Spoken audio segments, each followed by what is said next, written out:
Ito ay rated SPG. Striktong patnubay at gabay ng magulang ang kailangan. Maaaring may masiselang tema, lengguwahe, karahasan, sexual, horror o droga na hindi angkop sa mga... May tsansa ngang mapatunayan na inosente nga itong si Lorena o si Carol sa pagpasla nga dito sa asawa ni Wilfred na si Joy dahil may nakakilala nga sa kanya at nakita ang buong pangyayari noon na hindi nga si Carol o si Lorena ang pumaslang sa asawa nito ni Wilfred na si Joy.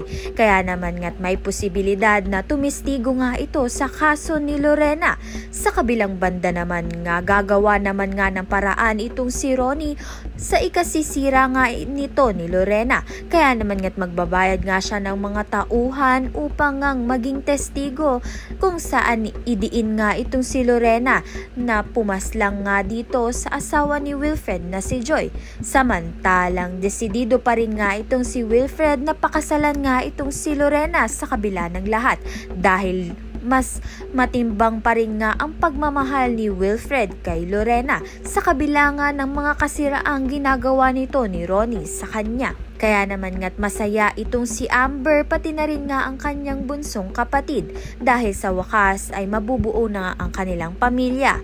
Kaya naman nga't yan at iba pa ang dapat nating pakaabangan. Maraming salamat sa iyong panonood.